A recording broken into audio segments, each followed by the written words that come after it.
가장 장수한 사람이란 가장 많은 세월을 살아온 사람이 아니라 가장 뜻깊은 인생을 체험한 사람이다. 교육의 목적은 기계를 만드는 것이 아니라 인간을 만드는 데 있다. 책을 읽는다는 것은 오랜 세월 동안 축적된 인류의 경험을 배우는 것이다. 나의 머리는 발과 함께 움직인다. 걸음을 멈추면 생각도 멈춘다. 나의 마음은 언제나 나의 다리와 함께 작동한다. 육체의 소리는 쾌락을 찾고 마음의 소리는 의무를 찾는다. 육체의 소리는 물체를 탐하고 마음의 소리는 맑고 깨끗한 것을 원한다. 공통의 불행은 우리의 마음을 서로 결합시킨다. 사람이 살아갈 궁리만 할 때는 고상한 생각을 하기란 어렵다. 나는 아들에게 종교를 가르치지 않는 어머니를 보았다. 그 까닭은 이 조잡한 가르침에 만족해버리고 이성이 깃들 나이에 이르렀을 때 보다 나은 가르침을 경멸하게 될까봐 두려웠기 때문이다. 남의 취향에 맞는 배우자가 아니라 자신의 취향에 맞는 배우자를 구하라. 남자는 자기가 알고 있는 것을 말하고 여자는 상대가 기뻐하는 것을 말한다. 농부처럼 일하고 철학자처럼 사색하라.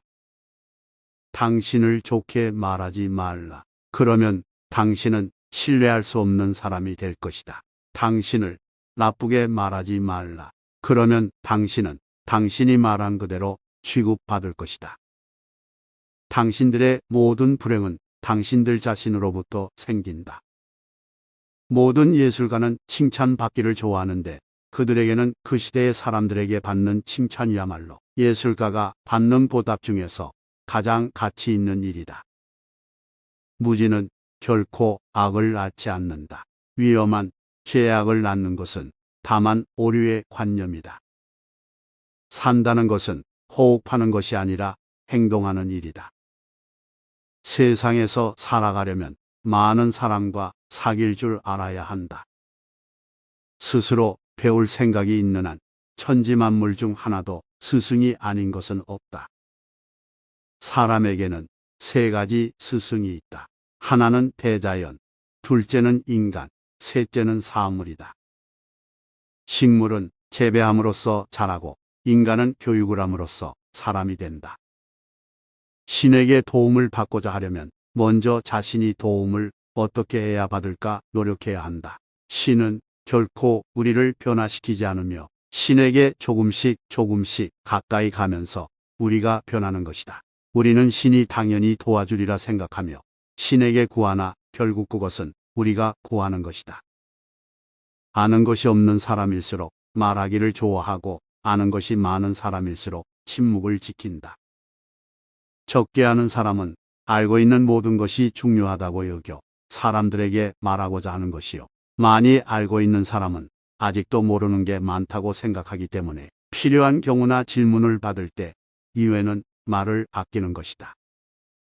아이들에 둘러싸여 가사일을 돌보며 남편에게 행복에 찬 가정을 안겨주고 집안을 현명하게 꾸려가는 한 가정의 어머니의 모습보다 더 감동적인 모습이 이 세상에 있을까? 양심은 영혼의 소리요, 정열은 육신의 소리이다. 어린이를 불행하게 하는 가장 확실한 방법은 언제든지 무엇이라도 손에 넣을 수 있게 내버려 두는 것이다. 어린이에게는 과학을 가르쳐서는 안 된다. 단지 과학에 대한 호기심을 주는 것으로 족하다. 엄격한 뜻으로 말한다면 진정한 민주주의는 지금까지 없었고 앞으로도 결코 존재하지 않을 것이다. 우리는 다른 사람의 희생에 의하여 생활하고 있다. 나 자신도 물론 희생하고 있다.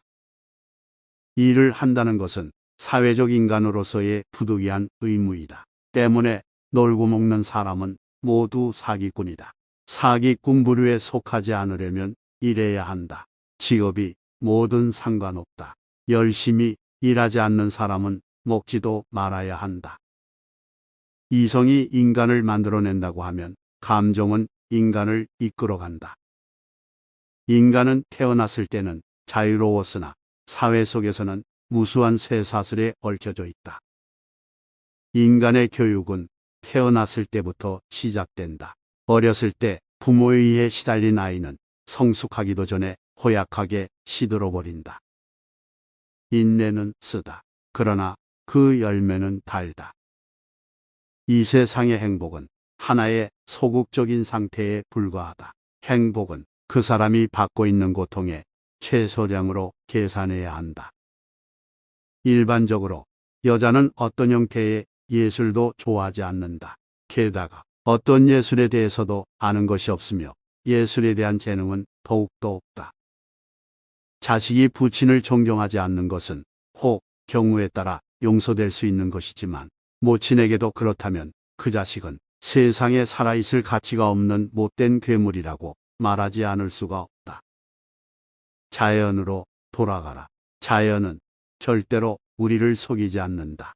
우리를 속이는 것은 언제나 우리 자신이다.